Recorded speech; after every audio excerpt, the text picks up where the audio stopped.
Quem fundou a Igreja Universal, como é bem sabido, foi o carioca Edir Macedo Bezerra.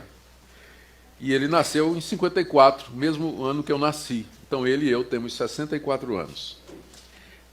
O pai dele era comerciante, a sua mãe era senhora dona de casa, ambos eram católicos praticantes. E Edir se converteu numa igreja chamada Casa da Bênção. E aos 21 anos de idade, ele foi consagrado obreiro nessa igreja pelo missionário Cecílio Fernandes. 2 anos depois, em 1977, o Edir Macedo, juntamente com Carlos Rodrigues e R.R. Soares, eles saíram da Casa da Bênção e fundaram a Igreja Universal do Reino de Deus. Isso foi em 1977, portanto, a Igreja Universal está completando 40 anos esse ano, ou 41. E depois de um tempo, o R.R. Soares brigou com Edir Macedo. Então ele saiu e fundou a Igreja Internacional da Graça de Deus em 1980, depois dessa briga com Edir Macedo. E em 98, o R.R. Soares expulsou um obreiro chamado Valdomiro Santiago, que saiu e fundou a Igreja Mundial do Poder de Deus. Isso foi em 1998. E de lá, um cara chamado Agenor Duque brigou com Valdomiro Santiago, saiu e fundou a Igreja Apostólica Plenitude do Trono de Deus. Então vocês veem por que eu escolhi a Igreja Universal, porque ela é a mãe de todas estas outras igrejas neopentecostais, apostólicas que nós temos hoje no Brasil. Tudo começa com Edir Macedo. Eu mencionei que ele é carioca, mas não quero ofender ninguém com isso aí, certo? Por favor. Sei que tem... Então essa é a origem da Igreja Universal. A Igreja Universal ela cresceu muito, muito rapidamente, levantou muitas polêmicas, inclusive na mídia secular. Foi capa de Veja várias vezes, Jornal Nacional, por conta de escândalos financeiros, práticas ministeriais, liturgia controvertida e assim por diante. E a Igreja Universal, desde cedo, investiu muito pesado na mídia. O Edir Macedo, um comerciante muito esperto, ele percebeu que a mídia era o caminho a ser usado. E ele é, dentro do chamado meio evangélico, o primeiro que investiu pesadamente na questão da mídia social. Aliás, primeiro no rádio, televisão e depois nas mídias sociais. Hoje, para você ter uma ideia, a Igreja Mundial é proprietária da Rede Record e da Rede Mulher de Televisão, mais de 40 emissoras de rádio, além de dezenas de empresas e empreendimentos dos variados tipos. Recentemente, a fortuna pessoal do Edir Macedo foi avaliada em 2 bilhões de dólares. Segundo o censo de IBGE de 2010, portanto está defasado, mas é a última informação que nós temos, a IURD tinha perto de 2 milhões de membros. Ela já tinha sido maior, mas por conta dos escândalos, dessas divisões que eu falei, tudo, ela diminuiu um pouco de número. Segundo alguns, ela vem perdendo membros. Isso aí a comprovar. Ela conta com dezenas de vereadores e deputados e senadores estaduais espalhados pelo país. Também Edir Macedo entendeu que envolver-se na política seria bom para a igreja dele. Então, ele tem, de fato, a Igreja Universal tem dado apoio a muitos desses candidatos. Para vocês terem uma ideia, a Dilma esteve na inauguração do Templo de Salomão, algum tempo atrás, vou falar sobre o templo, algum tempo atrás, lá em São Paulo. Então, esse é um pouco da história da Igreja Universal do Reino de Deus. Nós vamos ver agora, fazer uma análise crítica de algumas doutrinas e práticas da Igreja. Vou, em primeiro lugar, destacar os pontos em comum que a Igreja Universal tem com as chamadas igrejas cristãs e evangélicas. Se você entrar no site da Igreja Universal ou ler algumas das suas publicações, você vai ver que a Igreja Universal declara acreditar na Trindade, na divindade e na humanidade de Jesus Cristo, no céu, no inferno, no julgamento final, declara que a Bíblia é a palavra única e inerrante de Deus, crê na arrecadação de dízimos e ofertas, na realidade do pecado, na necessidade da salvação, na ressurreição dos mortos, na vida eterna e na segunda vinda de Cristo.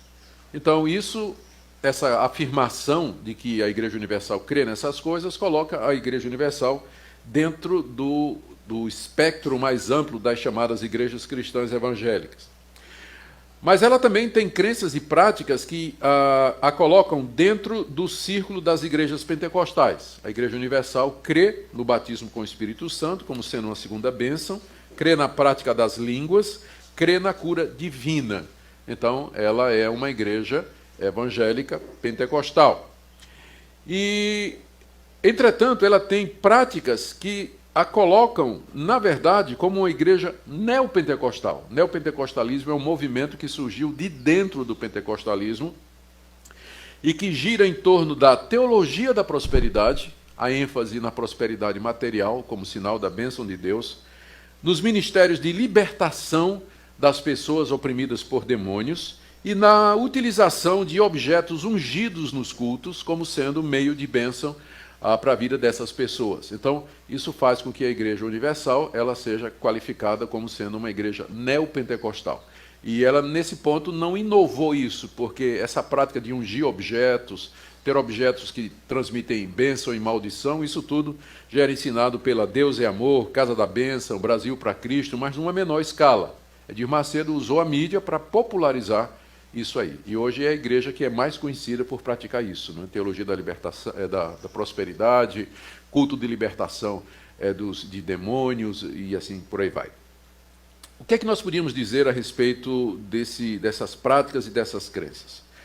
Primeiro, falar um pouquinho sobre a maneira como a Igreja Universal vê o mundo, né? Eu quero dizer para vocês que esses estudos eles foram feitos, há cerca de uns 15 anos atrás, a Igreja Presbiteriana do Brasil determinou que um grupo de estudiosos e pastores fizesse uma análise do pensamento da Igreja Universal.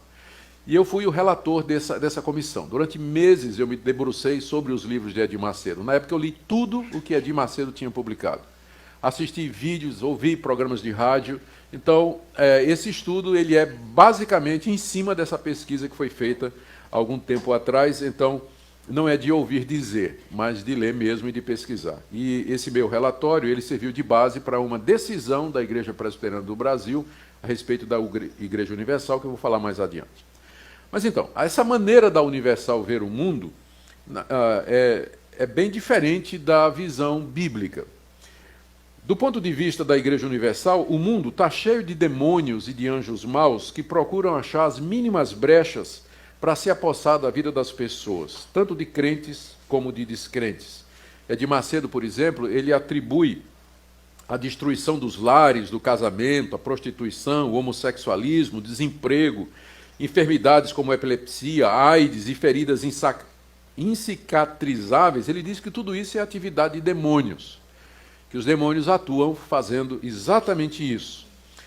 Bom, o ensino bíblico é claro, não é? Nós sabemos que, de fato, Satanás ronda os crentes e as pessoas como um leão faminto, e que seus demônios procuram sempre que possível nos assaltar, nos tentar, nos afligir, nos levar ao pecado.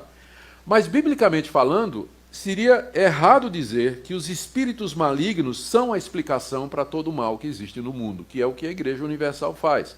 Todo mal é do maligno para eles. Tudo que é de errado é causado pela ação de algum demônio. O que a gente entende que a Bíblia ensina e que é a verdade é que aviões podem cair, furacões podem destruir, pessoas podem ficar doentes, tomar decisões erradas em sua vida, estragar seus próprios casamentos, sem que necessariamente haja um demônio por detrás disso.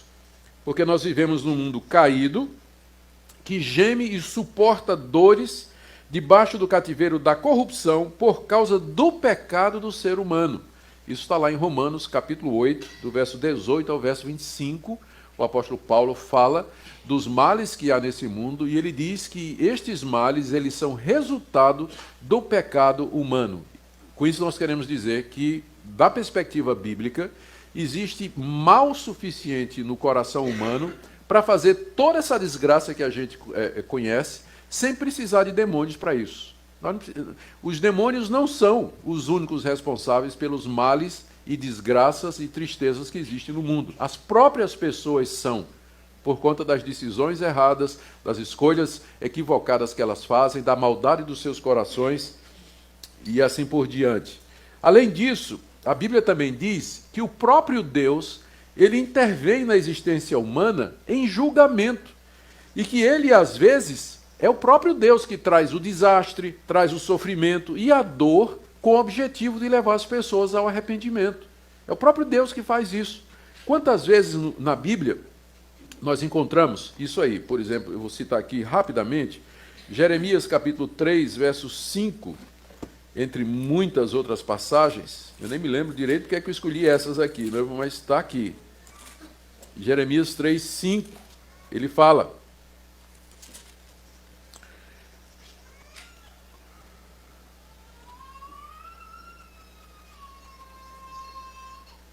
assim, aqui o profeta Jeremias, no capítulo 3, ele está reclamando de Deus pelo fato da seca, pelo fato está no verso 3, foram retiradas as chuvas, não houve chuva, mas tu tens...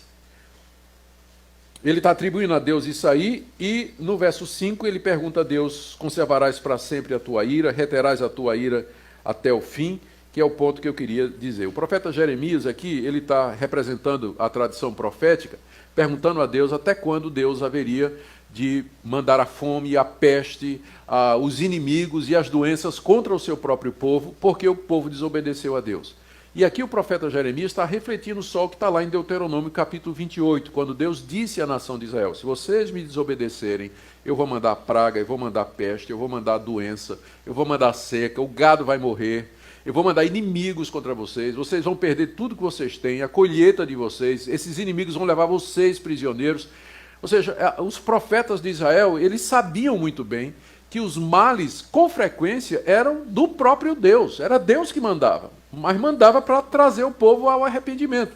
Então, se um judeu ficasse doente, ele não ia dizer assim: isso aqui é coisa do diabo, isso é obra do diabo, sai, repreende, está amarrado. Ele não ia fazer isso.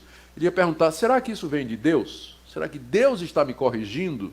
Deus está fazendo isso porque eu estou andando nos caminhos errados? Então, essa visão da Igreja Universal, ela é muito reducionista. Ela acha que todo mal, tudo de ruim que acontece, é causado pela ação de algum demônio no mundo. E ao fazer isso, está distorcendo o ensino bíblico, porque tira a responsabilidade do homem e esquece que Deus, às vezes, faz isso para corrigir o seu próprio povo. Essa visão da Igreja Universal é mais parecida com a do mundo pagão. Lá no paganismo grego, na época de Cristo, muito influenciado pelo pensamento de Homero e pelas religiões de mistério, oriundas da Mesopotâmia, Frígia, Egito e Síria, deuses e demônios infestavam o mundo e o cotidiano, e o destino das pessoas dependia do relacionamento delas com essas entidades. Então as pessoas viviam com medo de ofender os deuses, de medo dos demônios e tudo mais. Então é muito mais parecido com a visão da Igreja Universal do que a visão bíblica. A segunda crítica que a gente faz à Igreja Universal é a maneira como eles interpretam a Bíblia. Aqui vou ter que tomar mais água, viu?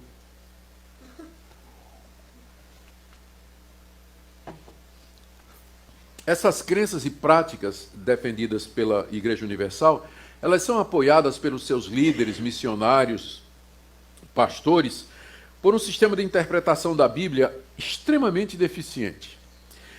E algumas características desse sistema de interpretação. Primeiro, a transposição das experiências religiosas dos personagens bíblicos para os dias atuais. Se Abraão teve um chamado de Deus para largar sua terra, sua parentela e receber uma promessa, significa que você pode receber a mesma coisa. Então, o Deus de Abraão é o mesmo Deus seu. Deus pode aparecer a você e você pode ter a mesma experiência de Abraão. Deus lhe fazer promessas de que vai lhe dar vitória, vai lhe dar bênçãos e tudo mais. Então, eles pegam a Bíblia como se fosse uma coleção de experiências religiosas que Deus pode fazer no dia de hoje. E se esquece de que há muita coisa na Bíblia que tinha um propósito histórico definido. O chamado de Abraão é único. Quem mais Deus chamou e prometeu: na tua descendência serão benditas todas as nações da terra, por exemplo? A experiência de Abraão foi única. Deus só fez uma vez. Só tem um homem que Deus chamou e com quem fez uma aliança, prometendo dar a ele uma terra, e daquela terra sairia um povo de onde viria o Messias, o Salvador do mundo. Vocês acham que Deus fez isso com outras pessoas? Ou que Deus faz isso hoje com outras pessoas? É claro que não. Então, a Bíblia não é uma coleção de experiências religiosas que você pode dizer a Deus, eu quero sentir isso ou experimentar isso no dia de hoje. Você tem que ler a Bíblia no seu contexto histórico, no momento da história. A Bíblia registra os atos salvadores de Deus, e alguns desses atos, eles são irrepetíveis, eles não se repetem. Deus chamou a nação de Israel de tantas outras nações e disse, vocês são o meu povo. Com que outra nação Deus fez a mesma coisa? Depois de Israel? Mais nenhuma.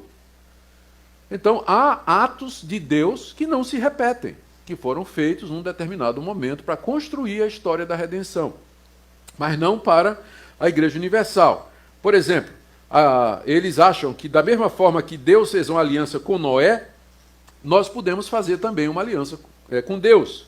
Assim como Josué cercou as muralhas de Jericó e ao som das trombetas essas muralhas caíram, assim nós podemos cercar as muralhas das dificuldades e problemas e derrubar em nome de Jesus. Tem vídeos na internet de gente da Universal, na verdade, tem até do Agenor Duque, o pessoal usando uma trombeta de plástico, cercando uma muralha de isopor e aí derrubando com os pés, não é?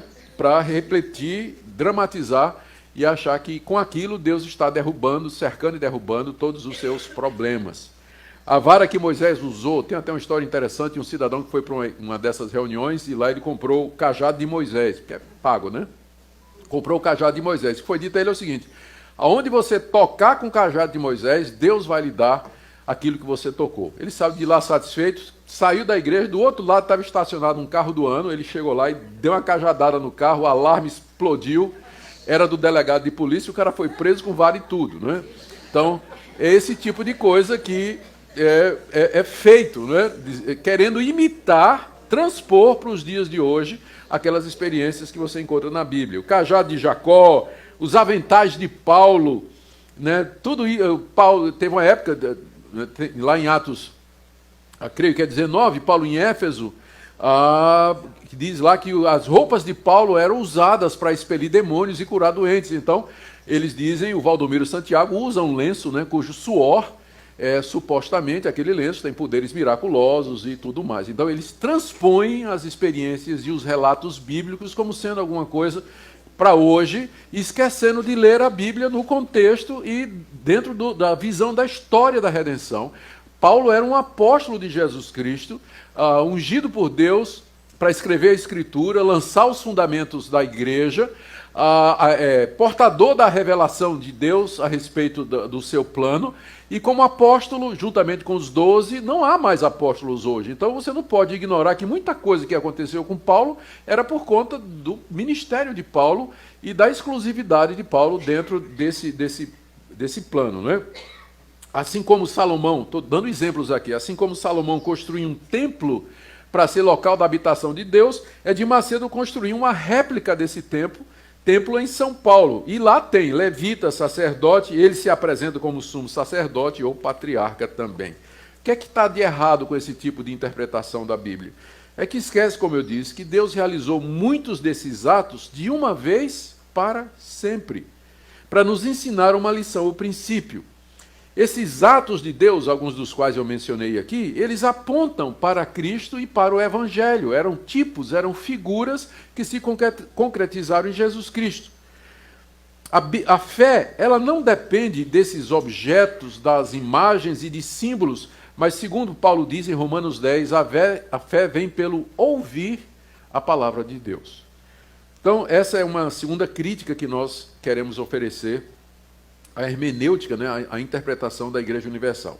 O terceiro ponto da minha análise é com relação à doutrina da salvação. De acordo com a Igreja Universal, como é que as pessoas são salvas? Como é que elas adquirem a salvação? A Igreja Universal, ela crê na chamada doutrina da graça preveniente. Deixa eu explicar isso aí. Ela acredita que existe uma capacidade inerente ou latente no coração das pessoas para crer na mensagem do Evangelho, de forma que a pessoa não precisa ser regenerada, tocada ou iluminada por Deus, porque todo mundo tem o poder de decidir se ele quer crer ou não, tem o poder de aceitar ou rejeitar o Evangelho. Então isso faz parte de cada pessoa, é o que ele acredita. Por exemplo, eu vou ler aqui o que disse Edir Macedo. Em todos os seres humanos, quer religiosos ou não, existe no mais profundo de suas almas uma pequena chama de fé, a qual, focalizada no Deus vivo, certamente fará fluir uma vida sadia sobre todos os aspectos. Essa pequena chama de fé é colocada pelo próprio Espírito Santo. Então, o que ele diz é que cada pessoa tem essa chama da fé dentro do seu próprio coração e que já foi colocada pelo Espírito Santo. Então, compete à pessoa dirigir aquela fé para Deus ou não. Então, cada um pode crer. Qualquer pessoa pode crer. Se quiser crer, ela pode. Então, ela pode querer crer e tem o poder de crer. Cada pessoa individualmente. O que a gente pode fazer é só colocar diante da pessoa a verdade e dizer, ó, Jesus Cristo é o Salvador, na esperança que aquela pessoa, por si mesma, ela dirija a sua fé para aquilo ali.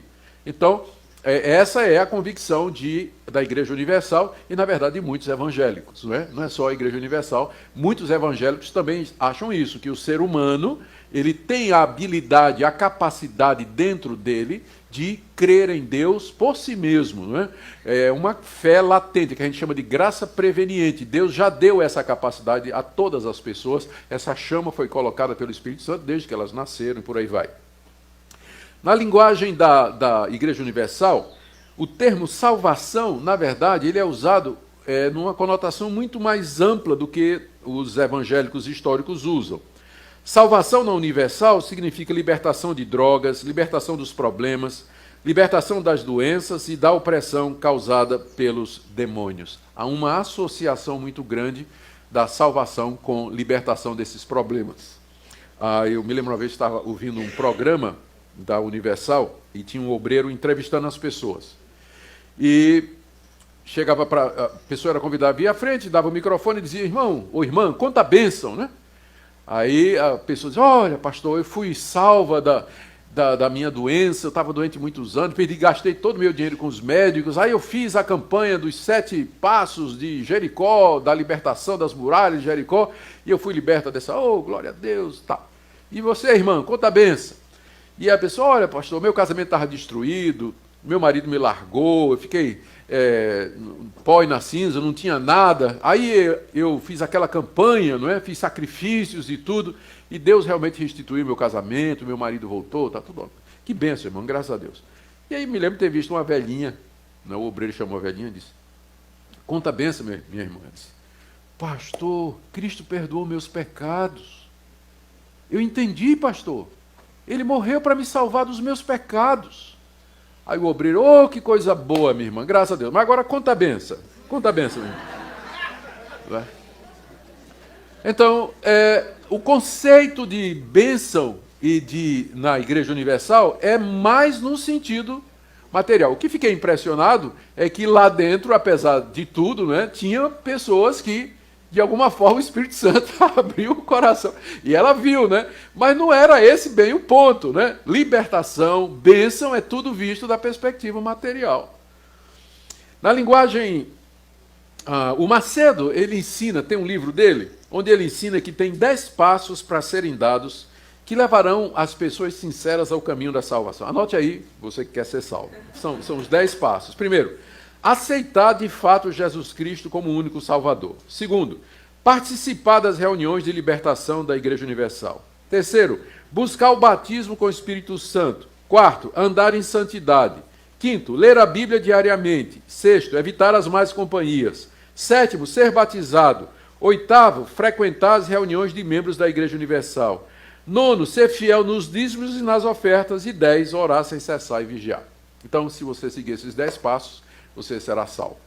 Bom, o que é que nós vamos dizer a isso aqui? A crítica que a gente faz, ou a análise que a gente faz disso aqui, é que é evidente que esse plano de salvação, apresentado por Edir Macedo, é baseado na sua convicção de que o ser humano pode colaborar para a sua salvação, e que a salvação vai depender do esforço dele, do envolvimento dele, não somente em termos pessoais, de moralidade, mas de participação e envolvimento na Igreja Universal. E você nota também, né, nesse plano de salvação apresentado pelo Edir Macedo, a ausência de pontos cruciais, como, por exemplo, a regeneração, o novo nascimento, justificação, perdão dos pecados, adoção, reconciliação com Deus, perseverança dos santos. Todos os grandes pontos desaparecem nesse plano do Edir Macedo. Não é? Ele também diz que a salvação pode ser perdida. É o que ele diz aqui. Isso aqui eu tirei do site da IURD no dia 26 de janeiro de 2016. Ele disse assim: a salvação precisa ser constantemente cultivada para ser mantida. Infelizmente, há pessoas que não tomam os devidos cuidados para mantê-la, e a consequência disso é a morte espiritual. Ou seja, uma pessoa pode estar salva, mas se ela não cuidar, ela vai morrer espiritualmente, ela vai perder essa salvação. O que nós podemos dizer a isso aqui? Da perspectiva bíblica, o erro maior dessa visão de salvação da Igreja Universal é não levar em conta o que a Bíblia diz a respeito do efeito do pecado no coração humano. Dezenas e dezenas de passagens na Bíblia se referem ao homem, depois da queda, como estando morto em suas ofensas e delitos, estando cego, estando surdo para Deus, um coração rebelde e enganoso, anda em trevas, é desobediente, o homem natural não entende as coisas do Espírito de Deus, a inclinação da carne é contra Deus e desobediência para Deus. A visão que a Bíblia passa do homem não é de alguém que tem a habilidade e a capacidade de crer em Deus e obedecer a Deus se ele quiser, mas de uma pessoa que é escrava do pecado, é presa nas trevas e na escuridão, ela está cega, ela não compreende, ela não percebe, ela não entende as coisas de Deus. Você pode pregar o evangelho quanto você quiser para as pessoas, mas se Deus não vier ao coração daquela pessoa, abrir os olhos daquela pessoa, iluminar o entendimento daquela pessoa, ela nem vai querer e nem vai entender o evangelho, e muito menos crer, muito menos se arrepender e obedecer a Deus. Então a visão que a Igreja Universal tem do homem é muito otimista comparado com a visão que a Bíblia representa. O homem é escravo do pecado, ele é cego, ele está morto nas suas ofensas. Um morto não quer, não crê, não pode, não deseja e não entende. É isso que a metáfora significa quando Paulo diz, lá em Efésios capítulo 2, que nós estamos mortos em nossos delitos e transgressões. Essa é a situação do ser humano, ele já nasce debaixo dessa situação. Segunda coisa que a Bíblia deixa muito claro, e que é uma decorrência disso, é que a salvação não é por obras, não é por alguma coisa que o ser humano faz. Porque se fosse possível o ser humano ser salvo através do seu esforço, do seu comprometimento com atos religiosos, com sacrifícios, ou ser batizado e tudo mais, por que Deus teria mandado o seu filho sofrer horrivelmente na cruz do Calvário em sacrifício pelos pecados? Ou a salvação é pelo que Cristo fez, ou a salvação é pelo que eu faço. Mas você não pode ter as duas coisas. Os dois sistemas se excluem. Ou é pelo que Cristo fez, ou é por obras. E Edir Macedo apresenta um sistema, a Igreja Universal apresenta um sistema de salvação, e com ela todas essas igrejas neopentecostais e muitas outras igrejas também, onde o Salvador é o homem é o seu próprio Salvador. Ele pode crer em Deus, ele pode perseverar, ele pode fazer atos e fazer sacrifícios, se envolver com compromissos e atividades na sua própria igreja, de maneira a garantir a sua salvação. Esquecendo que é pela graça sois salvos por meio da fé, e isso não vem de vós, é dom de Deus, não vem de obras, para que ninguém se glorie. Esse é o ponto central, a crítica maior que é feita à Igreja Universal e às igrejas que saíram dela, porque elas apresentam a salvação do homem como sendo resultado da perseverança, do esforço e do apego do homem a Deus. Sem a graça de Deus, sem a ação do Espírito Santo, sem a misericórdia e a intercessão de Jesus Cristo em nossa vida, nenhum de nós aqui jamais será salvo. Nossos esforços, eles são em vãos e insuficientes. Agora vamos falar um pouquinho sobre cura divina. O Macedo entende que as doenças elas são um resultado direto da operação de espíritos malignos. Aqui eu vou ler uma entrevista que ele deu nas páginas amarelas da Veja, alguns anos passados. Ele fez a seguinte declaração, que há pessoas que têm feridas nas pernas que não cicatrizam nunca. Por quê? Aquilo é um espírito que está alojado ali. Aqueles que têm dor de cabeça constante, dor na espinha, tem alguém aqui com dor nas costas? Aquela que não há médico que descubra a causa, isso é resultado da ação de um espírito maligno. Então, o Macedo acredita que os espíritos malignos, eles entram na vida, inclusive dos crentes, e provocam determinadas doenças, geralmente são aquelas doenças incuráveis, que não tem resposta de médico, não tem remédio que resolva, então tem um espírito alojado ali na vida daquela pessoa. E como é que esse espírito entrou ali? Porque o crente deu brecha. Ele cometeu algum pecado, ele levou para casa algum objeto da bruxaria. Eu li uma vez no livro da Neuza Itioca, uma experiência que ela contou, de um missionário muito crente que, de repente, morava, né, era missionário na África, e depois de um tempo ele voltou para o Brasil, e, de repente, tudo começou a dar errado na casa dele, perdeu os seus bens, gente ficou doente e tudo mais. E aí, então, trouxeram uma profetisa de uma dessas igrejas, e a mulher foi lá, não é? E orou nos quartos e tudo mais, teve uma revelação de que o problema era uma imagem que ele tinha trazido lá da tribo. Ele trabalhou durante muitos anos com a tribo, e ele era uma tribo idólatra, né, que adorava deuses, e eles tinham aquelas imagens em tudo. E esse missionário acabou trazendo uma daquelas imagens, não para adoração nem para nada, né, mas até cultura ou lembrança do que era aquilo. E a mulher disse, olha, isso aqui deu autoridade e abriu as portas para que um demônio entrasse na sua família, na sua casa, e então trouxesse todos esses males. E depois que eles queimaram, né, quebraram as maldições e quebraram aquela imagem, tocaram fogo, então a paz e a tranquilidade de fato voltaram. Então o Edir Macedo acredita nesse tipo de coisa. E eu vou falar sobre isso daqui a pouco. Ele vê a cura divina como sendo alguma coisa inerente nas feridas de Jesus e que é um direito de todo crente receber. Ele diz aqui, olha, a cura divina é um direito adquirido através de Jesus Cristo, não é uma questão de fé, mas simplesmente de aceitação por parte do doente do sacrifício realizado pelo Senhor na cruz do Calvário, isto é, e aí ele cita Isaías 53:5, pelas suas pisaduras nós fomos sarados. Então, de fato, o profeta Isaías diz lá no capítulo 53 da sua profecia que pelas feridas de Cristo nós fomos sarados e curados das nossas próprias doenças e das nossas próprias feridas. O que é que a gente pode responder a isso aí? Primeiro, o que é que o profeta Isaías, e na verdade Mateus, se você quiser abrir comigo aqui, é importante essa passagem, Mateus capítulo 8, que é muito citada por Edir Macedo e por outros que defendem a cura divina como um direito do crente.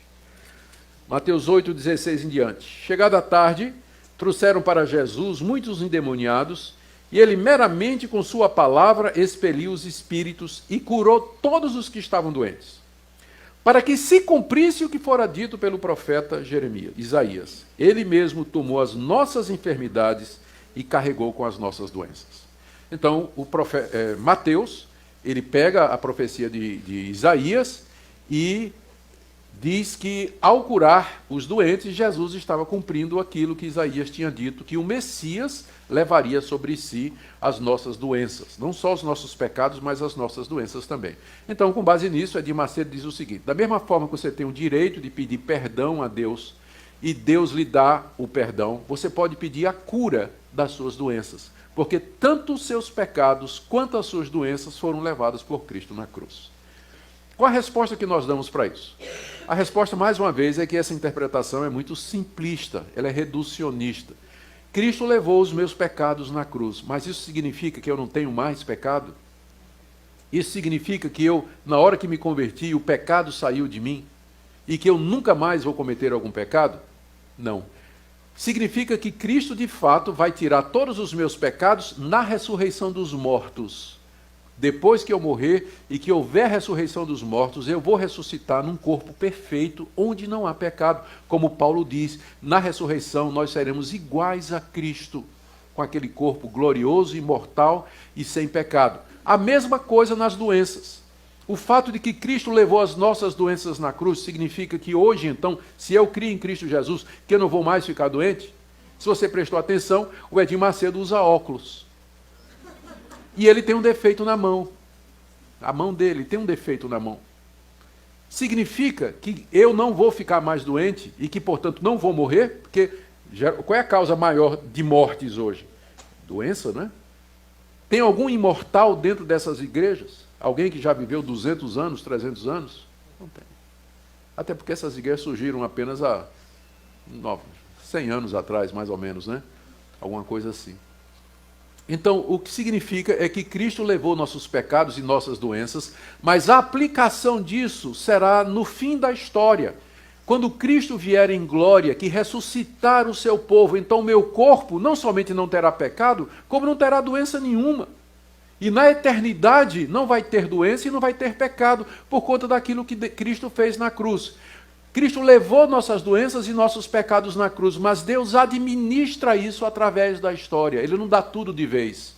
Ele me perdoa da culpa do pecado, e se eu orar e Ele quiser, Ele pode me salvar das minhas doenças hoje, mas não significa que Ele vai me livrar de todas as doenças e que eu tenho o direito de que Ele me cure toda vez que eu peço. Que esse é o problema da Igreja Universal. Por isso que eles marcam a reunião de cura. Quarta dos milagres. Venha cá receber sua cura, porque eles acham que o crente tem direito a ser curado porque Cristo levou na cruz as doenças. Mais uma vez eu digo, isso é uma interpretação simplista da Bíblia. E o que é que acontece? O cara vai lá, reivindica a cura, não é? E não fica curado, e aí o que é que eles vão dizer para ele? Você não teve fé. Não é que a pessoa não teve fé, a pessoa creu, a pessoa pediu. Mas só que ela pediu uma coisa que Deus nunca prometeu, que sempre haveria de curar as nossas doenças. E quando vem a decepção, aí larga a igreja, acha que Deus é mau, ou que Deus não existe. Por isso que tem tanto desigrejado hoje. É gente que ficou decepcionada com essas promessas que foram feitas nessas igrejas e que nunca aconteceram. E as pessoas, em vez de perceber que foram enganadas por um falso profeta, acham que o problema é de Deus, ou que o problema é a fé que eles não têm, trazendo desilusão e um grande problema para a igreja evangélica. Outra coisa, nem toda doença é causada por demônio, não. Se você comer demais, não precisa de um demônio para, né, para a barriga chegar primeiro e você chegar depois. Não precisa de um demônio para isso. Se você não dorme o suficiente, se você trabalha e não cuida do seu corpo, você vai ter problema. Não precisa de Satanás para isso, não. Então tem doenças que são resultado de hábitos errados nossos, escolhas erradas que nós fazemos. E aquelas outras que não são, elas não foram necessariamente causadas por um demônio. Tem pessoas que nascem, né, muita gente nasce com problemas, tanto fisicamente quanto emocionalmente e psicologicamente. E não foi necessariamente um demônio, mas é o resultado da queda, do pecado da raça humana. O pecado nos afetou e a nossa descendência. De maneira que os nossos filhos, eles nascem com defeito moral, eles já nascem inclinados para o mal, e com defeito físico, defeito psicológico, emocional. Já nasce com isso. Não precisa o diabo para isso. A Bíblia é muito clara quando fala sobre isso. Também Deus nem sempre quer curar. Nem sempre Deus quer curar. Paulo pediu para Deus tirar um espinho na carne. 3 vezes pediu a Deus e a resposta de Deus foi não. O profeta Eliseu diz lá no segundo livro dos Reis, no ano em que o profeta Eliseu morreu da doença em que ele havia de morrer. Eliseu tinha ressuscitado o filho da mulher de Sarepta, tinha multiplicado pães, tinha feito levitar um machado. Se tinha um homem de fé no Antigo Testamento, era o profeta Eliseu, que era o sucessor de Elias, mas ele morreu doente. Paulo não conseguiu curar Timóteo, mandou que ele tomasse vinho com água, uma sangriazinha discreta ali, né, para não provocar os irmãos que não gostam de vinho. Então Paulo mandou Timóteo misturar um pouco de água com vinho por causa, veja só o que Paulo diz, do teu estômago e das tuas frequentes enfermidades. Timóteo, um homem de Deus, companheiro de Paulo, o grande apóstolo dos gentios, que curava a gente só com a roupa, mas não curou Timóteo. Passou um remedinho caseiro, né? Muito bom para úlcera, inclusive, né? Passou um remedinho caseiro para resolver o problema de Timóteo. Então, o resultado é que tem pessoas que ficam extremamente decepcionadas. Gente, crente endemoniado. A Igreja Universal acredita que um crente verdadeiro pode ficar endemoniado. Eu, às vezes, acho até que sim, vendo a reação de alguns crentes, por exemplo, jogando bola, né? Ou no trânsito, eu até posso concordar com isso. Mas... pois é. Ou então na política, né? Discutindo política, né? Então, eu quase que acredito que tem crente que fica endemoniado mesmo. Mas essa crença de que um crente verdadeiro pode ficar endemoniado, ela não é resultado de reflexão bíblica séria, mas de observações pessoais. Ó. O Macedo diz num livro dele, literalmente, abre aspas, esse capítulo, o título do livro é Crentes Endemoniados. O título do capítulo é Crentes Endemoniados. Ele diz assim, esse capítulo não existiria se eu não tivesse visto constantemente pessoas de várias denominações evangélicas caírem endemoniadas como se fossem macumbeiras ao receber a oração da fé. Então, em que é que ele baseia a declaração dele de que crente fica endemoniado? É que nas reuniões da Universal, quando ele vai fazer a oração da fé, presbiteriano, batista, metodista e tudo mais, tudo cai, né, como se fosse macumbeiro e tivesse endemoniado. Então, essa é a explicação que ele dá. Se a oração da fé é para expelir demônio e o presbiteriano cai na hora que você faz a oração da fé, qual é a conclusão? Estava endemoniado. Que estava endemoniado. E ele acredita nisso mesmo. Segundo ele, se o crente cair em pecado, ele pode ser possuído por um demônio. Bem, o que é que nós podemos dizer sobre isso? Bom, eu não sei explicar por que essas pessoas caem, né? Tem várias explicações. Tem o charlatanismo, né? Gente que é paga para fazer isso. Tem gente que nunca foi crente, né, de verdade. E tem todo esse aspecto psicológico, sem negar a possibilidade de possessão demoníaca real. Eu creio que há possibilidade, sem dúvida, não só possibilidade, mas há casos de pessoas que ficaram de fato endemoniadas. Mas daí fazer essa generalização é ignorar o que diz a Bíblia a respeito desse assunto. Por exemplo, a Bíblia nos diz que o Senhor Jesus Cristo realizou uma obra completa por nós e que seu Espírito Santo habita no verdadeiro crente. E não tem como você pensar na possibilidade de uma pessoa que tem o Espírito Santo habitando nele, ser ao mesmo tempo habitada por demônios. Neuza Tioca resolve esse problema no livro dela, dizendo assim que o Espírito Santo habita no nosso espírito, mas os demônios se alojam na nossa alma. Então, essa explicação só vale se você acreditar que o homem é corpo, alma e espírito. Mas grande parte dos evangélicos acha que, com razão, que espírito e alma é a mesma coisa. É apenas o aspecto espiritual do homem, que a Bíblia às vezes chama de alma, às vezes chama de espírito. Então ela faz essa distinção para poder explicar, porque ela percebe que é um problema. Como é que você admite que uma pessoa que tem o Espírito Santo, ao mesmo tempo tem um demônio morando dentro dela? Não é? Então eles fazem essa compartimentalização. Além do mais, faltam exemplos no Novo Testamento. Não tem nenhum exemplo no Novo Testamento de Jesus ou os apóstolos expulsando demônios de quem já era discípulo de Cristo. Nunca. Sempre a expulsão de demônio era de pagão, era de ímpio, de gente que não conhecia Jesus Cristo. Mas não há um único caso de um cristão tendo um demônio expelido no Novo Testamento. Há várias passagens no Novo Testamento que dizem que um crente não pode ser possuído. 1 de João, por exemplo, no final da 1 de João. O apóstolo João diz, maior é o que está em nós do que aquele que está no mundo. E também João diz assim, se alguém é de Cristo, o diabo não lhe toca. Tocar ali não é que o diabo não possa tentar, mas que ele não se apossa de mim, ele não me domina, ele não controla mais a minha vida, ele perdeu esse controle no dia que Cristo entrou na minha vida pelo Espírito Santo. Então esse tipo de ensino diminui a obra de Cristo, diminui a obra do Espírito Santo, diminui o poder de Deus e faz do diabo aquilo que ele não é. Dá ao diabo um cartaz, né, uma posição que o diabo, na verdade, não tem. Maldição hereditária. Estou chegando no fim, gente. Maldição hereditária. Olha, isso aqui se espalhou pelo meio evangélico de uma forma terrível.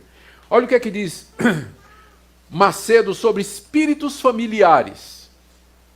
Ele diz que esses espíritos familiares acompanham as gerações de uma família, causando sempre o mesmo mal. Ele diz assim, ó, veja, por exemplo, fulano de tal é bêbado, mas tinha um pai que era bêbado e um avô que era bêbado, e um bisavô que era bêbado. Então tem um espírito maligno que acompanha a família, fazendo com que sempre tenha bêbado naquela família. Fulano é adúltero, mas o pai também era adúltero.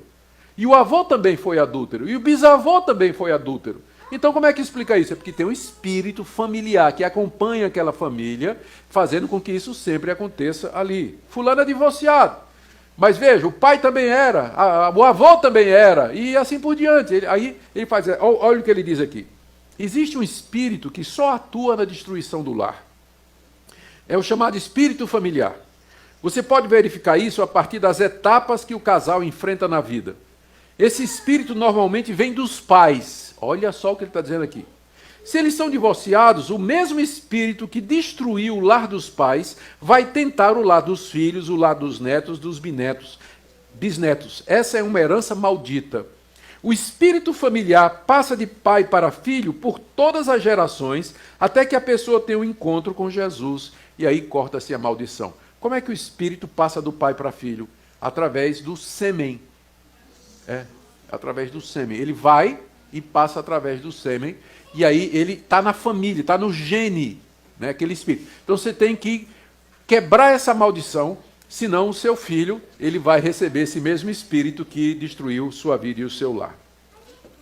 Bom, primeiro, como é que a gente critica isso aí? A gente rejeita a ideia de que há espíritos que sejam transmitidos, né, de pai para filho, geneticamente, né, fisicamente. Isso não tem qualquer sentido na Escritura Sagrada. Nós rejeitamos também essa ideia de que... Aliás, nós queremos lembrar que Deus castiga os filhos por causa dos problemas dos pais, pecados dos pais, conforme está escrito no livro de Êxodo. Não farás para ti imagem de escultura, não as adorarás, nem lhes darás culto, porque eu sou Deus zeloso, Deus que visito a maldade dos pais nos filhos até a 3ª e 4ª geração daqueles que me aborrecem. Então Deus está dizendo que ele vai castigar a maldade dos pais nos filhos, neto, bisneto, trisneto, né? A 4ª geração.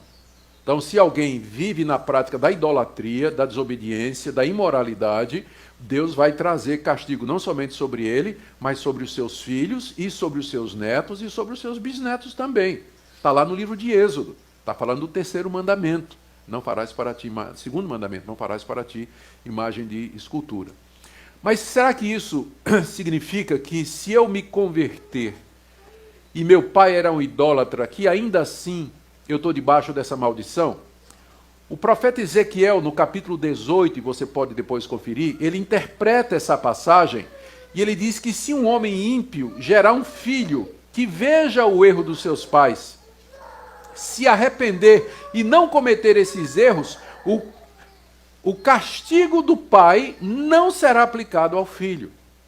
E aqui você tem a interpretação correta. Deus castiga o pecado dos pais nos filhos se os filhos andarem nos mesmos pecados que os seus pais andaram. Então, se você seguir no caminho dos seus pais foram rebeldes contra Deus, idólatras, imorais, se você andar no mesmo caminho, Deus vai fazer cair sobre você o castigo que era para o seu pai. Você vai receber também porque você está praticando a mesma coisa que seu pai fez. Mas, como diz o profeta Ezequiel lá no capítulo 18, se o filho vir o erro do pai, se arrepender e não cometer, então ele não será castigado pelo erro do pai. Então a responsabilidade é individual. Então não tem isso de espírito familiar. Vai ter, né, quer dizer, você vai sofrer se você andar nos mesmos pecados que os seus pais andaram. Mas se uma pessoa se arrepende dos seus pecados e ela crê em Jesus Cristo, todas as maldições, todos os compromissos foram quebrados naquele momento. Eu digo isso porque a prática de quebra de maldição é muito comum nessas igrejas, na Igreja Universal também. Se alguma coisa está dando errado na vida do crente, então tem que quebrar a maldição, porque está amaldiçoado. Alguma coisa que seu pai fez, alguma coisa que seu avô fez, e aí faz aquelas reuniões, tem todo um ritual de quebra de maldição. Paulo diz em Colossenses capítulo 2, que na cruz do Calvário, Cristo levou sobre si as nossas maldições. Ele se tornou, diz em Gálatas, que ele se tornou maldição em nosso lugar. Quando nós cremos em Cristo, todas as maldições, todos os erros, todos os castigos que os nossos pais converteram são eliminados, pagos. quitados devidamente mediante a conversão e o novo nascimento. Então o crente ele não está debaixo de maldição nenhuma. Não há mais, Romanos 8, não há mais nenhuma condenação para aqueles que estão em Cristo Jesus. Então esse ensino da Igreja Universal, ele é contra o ensino bíblico de que em Jesus nós temos plena libertação. Gente, temos tempo ainda? Cadê Marcos? Quanto tempo eu tenho? 5 minutos? 2? Cadê Marcos? Não aguentou a sã doutrina, foi embora. Quanto tempo? Quanto tempo aí, Marcos? Eu preciso meia hora. 10 minutos tá bom? Máximo, tá bom. E aí eu vou dar um tempinho para perguntas e a gente vai terminar. Olha, a ceia do Senhor. A ceia do Senhor, celebrada com pão, com vinho, na Igreja Universal. Mas o que é que significa para eles? É de Macedo. A carne de Cristo atraiu todas as nossas doenças e enfermidades. Portanto, nós não mais precisamos ficar doentes. Satanás não tem mais direito de exercer domínio sobre o nosso corpo físico, porque este tem a natureza do Senhor Jesus Cristo, pela fé na participação do pão da Santa Ceia. Isso quer dizer o seguinte: se você participa do pão da Santa Ceia, que é o corpo de Cristo, você não vai ficar doente. É um ensino da Igreja Universal. Que o pão e o vinho da ceia, eles têm poderes curadores, porque eles são o corpo e o sangue de Cristo. Ainda no mesmo capítulo ele diz o seguinte: quando Jesus determinou que o pão abençoado e partido para os seus discípulos era o seu corpo, ele estava mostrando o real sentido da sua vida física. Isto é, seu vigor e sua saúde. Quando ele diz isso é o meu corpo, ele estava dizendo, o meu corpo que é saudável e que tem vida, eu agora estou passando para vocês. Então, todos, seu vigor e sua vida, partidos em favor de todos que o aceitam como Salvador, a fim de que venham a ser participantes da sua própria natureza, gozando da sua saúde física. Então não é o corpo de Cristo? Se você come o corpo de Cristo, você vai ter a saúde de Cristo. Que não tinha doença nenhuma, porque não tinha pecado, né? Isso que ele esquece. Isso que ele esquece. Então ele transforma aquilo que é um símbolo espiritual da morte de Cristo na cruz por nós, como sendo um meio de cura e de saúde perpétua. Então, para você ser curado das suas doenças, você tem que participar da ceia do Senhor, porque você recebe a saúde de Cristo, ensina Edir Macedo. Ele diz assim, da mesma forma que Cristo nos dá, da mesma forma que o corpo de Cristo, simbolizado no pão, nos dá total saúde física, também o seu sangue, simbolizado pelo vinho, nos dá a saúde espiritual. Agora eu entendi, né? O corpo, o pão, representa o corpo. Se eu comer o pão, eu tenho saúde física. E o vinho representa a saúde espiritual. Onde na Bíblia está isso, eu não sei onde ele achou. Certo? Porque não está na Bíblia. O pão e o vinho são símbolos do sacrifício da morte de Cristo na cruz por mim, para me livrar dos meus pecados. Só isso. Se eu participo do pão e do vinho, eu estou me alimentando espiritualmente de Jesus Cristo. Ele não está transferindo para mim as características do seu corpo glorioso, que não tem doença, cuja saúde é perfeita. A ceia, então, na Igreja Universal, se torna um meio de alcançar saúde, cura e benefícios materiais. E aqui ele diz, não é de admirar que a Igreja Universal admita a ceia não somente os seus membros, mas todos que estiverem presentes na igreja no momento da celebração, quer evangélico ou não. Então a Igreja Universal, se tiver macumbeiro, espírita, ateu, idólatra, hindu, budista, quem tiver ali, ele dá a ceia para aquelas pessoas, porque ele vê a ceia como sendo um meio de saúde para aquelas pessoas. O batismo na Igreja Universal é considerado como sendo um meio pelo qual a perfeição cristã é levada até a pessoa. A pessoa que se batiza, a sua velha natureza é crucificada. E ele diz, nós não podemos ficar com duas naturezas, uma pecaminosa e outra convertida. Então, uma boa notícia é que na Igreja Universal, quando você se batiza, sua natureza pecaminosa vai embora, você fica só com sua natureza convertida, não é? Que bênção se fosse assim, porque eu até hoje brigo com a minha. E eu fui batizado por imersão também. Fui batizado quando era criança, por aspersão, e depois me batizei numa igreja batista. Então, qualquer que seja a forma de batismo, eu estou garantido, né? Se salva, eu estou garantido. Mas eu continuo brigando contra a minha natureza. Continuo brigando. Onde é que na Bíblia está dizendo isso? Que o batismo elimina a natureza pecaminosa. O batismo é um símbolo da nossa união com Cristo. É o símbolo da lavagem espiritual que ele fez em nós, mediante o seu sangue. Mas para eles, ele diz aqui, ó, automaticamente, sem forçar a sua vontade, os crentes deixam de praticar atos pecaminosos. Por maior que seja o seu mau gênio, deve ter muita gente aqui, pelo batismo você se tornará pessoas mais dócil e humilde desse mundo. Que maravilha! As mulheres aqui então já vão convencer o marido a se batizar na Universal, né? Depois dessa, com certeza. Ou então tem umas mulheres geniosas também que têm que se batizar lá, né?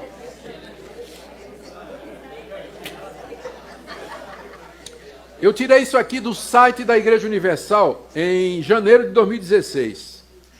No batismo é sepultada a natureza humana, isto é, o pecado, e nasce uma nova pessoa disposta a realizar a vontade de Deus na terra. Bom, não preciso dizer mais nada. Dízimos e ofertas. Eita. Olha, na Igreja Universal, dízimos e ofertas são tão sagrados quanto a palavra de Deus. Olha o que diz aqui no site da Igreja Universal. A Universal crê que os dízimos e ofertas são tão sagrados quanto a palavra de Deus. Os dízimos significam fidelidade e as ofertas o amor do servo para com o seu Senhor. Todos os que servem a Deus têm o direito a uma vida abundante e é o que o Senhor Jesus afirma no livro de João. Em outras palavras, para a Igreja Universal, as bênçãos de Deus, quer materiais ou espirituais, são derramadas sobre o fiel em proporção ao tamanho da oferta dada. Macedo diz o seguinte: eu ensino que quanto mais dinheiro alguém der, maior será a bênção recebida de Deus. De acordo com o tamanho da fé, a pessoa faz a oferta. Para que alguém alcance as riquezas de Deus, é preciso manifestar uma fé. Fé no Deus vivo é o melhor investimento que uma pessoa pode fazer na vida. E comentando o crescimento da Igreja Universal em 95, ele disse: por que a Universal cresce? Porque está trazendo benefício para as pessoas. Caso contrário, a igreja desapareceria. As pessoas estão recebendo, está havendo uma troca com o Criador. Isso foi declaração dele em 1995. A Universal identifica a prosperidade financeira como um sinal evidente da bênção de Deus sobre alguém.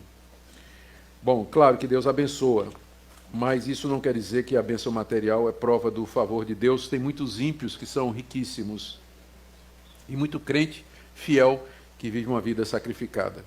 O verdadeiro ofertante, ele não está interessado no que Deus possa lhe dar, mas ele está interessado em agradar a Deus e fazer outros felizes, em praticar boas obras e fazer o bem. Macedo diz que o dízimo é a chave que abre os tesouros da graça de Deus. Olha aqui, ó. Quando pagamos o dízimo, Deus fica na obrigação de cumprir a sua palavra, repreendendo os espíritos devoradores que desgraçam a vida do ser humano, atuando nas doenças, acidentes, vícios, degradação social. Quando somos fiéis nos dízimos, além de nos vermos livres desses sofrimentos, passamos a gozar toda a plenitude de Deus, tendo Deus ao nosso lado aqui na terra, abençoando todas as coisas. Ainda tinha para falar sobre objetos ungidos, né, que é muito comum. Olha só o que é usado. A IURD, a Igreja Universal, usa elementos em seus cultos que são tirados das superstições populares dos cultos afro-brasileiros. Aqui eu fiz uma listinha. Sal grosso, para afastar maus espíritos. Rosa ungida, que é usada nos despachos e nas oferendas a Iemanjá. Água fluidificada, que é usada por credos espiritualistas a fim de trazer influência espiritual para o corpo humano. Fitas e pulseiras, semelhante às fitas do Senhor do Bonfim. Ramo de arruda, usado para afastar coisas mais. Uma quantidade enorme de apetrechos que tem supostamente valor espiritual. Todas essas coisas são usadas na Igreja Universal. Sal grosso, rosa ungida, água fluidificada, fita, pulseira, ramo de arruda. Tudo isso é usado na Igreja Universal. De onde é que vem isso? Vem da Umbanda e vem do Espiritismo, de todas essas religiões afro-brasileiras. Aqui, algumas citações. Programa de rádio da Igreja Universal. Muitas pessoas dizem que angústia e briga em casa é coisa da época em que vivemos. Isso é falso. São coisas resultantes da presença de demônio. Às vezes querem ir à igreja, mas na hora de ir, perde a coragem. Tudo que impede as pessoas de ir à igreja é demônio. Venha! Vamos ungir o seu pé direito e desamarrar a sua vida. Então, ungir o pé direito, certo? para você poder ir para a igreja. Crente que não vai para a igreja tem que ungir o pé direito. Tá? Outra, participe da campanha da Arruda contra os maus espíritos da última sexta-feira do mês. Temos a oração de descarrego com a Arruda. Uma oração forte, muito forte para a sua vida. Outra, venha receber o pão da cura, o pão da bênção, o pão do Espírito. Leve um pedaço de pão para um doente e ele vai ser curado. Outra, venha à Igreja Universal para receber uma fita para colocar no seu braço. Você que hoje está com a fita vermelha, venha na próxima semana receber um azul, em que está escrito: persegui os meus inimigos e só voltei depois que os esmaguei.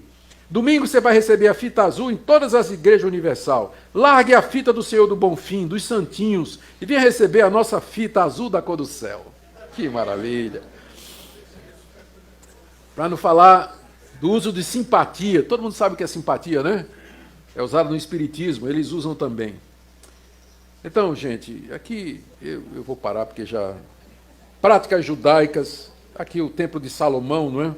Eles, lá no Templo de Salomão, que foi construído para 10 mil pessoas, tem levita, tem sacerdote, sumo sacerdote, que é o de Macedo, todos vestidos como judeus. O templo é visto como casa de Deus.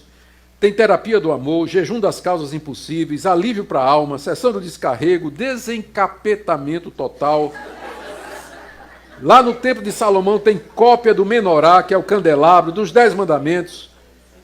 Edir Macedo se veste como se fosse um rabino. Tudo isso é apenas uma tentativa de renovar a Igreja Universal e tirar todas estas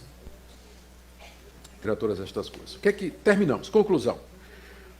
Eu sei que a Igreja Presbiteriana do Brasil não pode falar pelas outras igrejas, mas apenas citando, né, eu sou um pastor presbiteriano, mas há cerca de 10 anos atrás a Igreja Presbiteriana do Brasil declarou que, no entendimento dela, a Igreja Universal é uma seita. Não é uma igreja evangélica, não é. Ela tem a linguagem, tem essas práticas, ela é oriunda de uma igreja supostamente evangélica, mas hoje ela é uma seita. Então, tanto é que se alguém é da Igreja Universal e quer se tornar membro de uma igreja presbiteriana, ele tem que ser rebatizado. Ele tem que fazer todo um curso, tem que ser rebatizado, fazer profissão de fé, porque nós não aceitamos a Igreja Universal. Isso não quer dizer que não haja na Igreja Universal pessoas, como aquela mulher que eu citei, que não se convertam, que não conheçam a verdade. Na verdade, eu conheço muita gente que se converteu na Universal, depois ficou com os olhos abertos e saiu quando viu que estava realmente dentro de uma seita. Deus é tão misericordioso que Ele usa a pouca verdade que existe nesses lugares para trazer essas pessoas ao conhecimento da verdade. Então, que Deus nos dê sabedoria, graça, misericórdia para nós mesmos não sermos tentados a cair em práticas que não estão de acordo com a palavra de Deus. Senhor nosso Deus, muito obrigado pela Tua palavra, que é tão clara e nos ajuda. Nós oramos por aquelas pessoas que estão dentro dessas seitas, que o Senhor possa abrir os seus olhos para que conheçam a verdade simples do Evangelho, em vez de serem iludidas por falsos profetas que têm interesse apenas financeiro, em poder. Nós pedimos que o Senhor tenha misericórdia dos que são teus. Em nome de Jesus. Amém.